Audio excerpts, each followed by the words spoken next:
రాజ్యమేది లేదు గాని రాణిలాగా చూసుకుంటా, కోట కట్టలేను గాని కళ్ళల్లో నిన్నే దాచుకుంటా.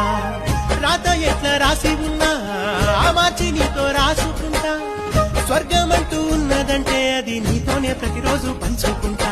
నిన్ను గన్నవి నాన్నకన్నా అల్లారు ముద్దుగా సాదుకుంటా. నీకు కోపం వస్తే కొంత దూరం ఉంటా, నువ్వు గీత గీస్తే నేను దాటనంటా.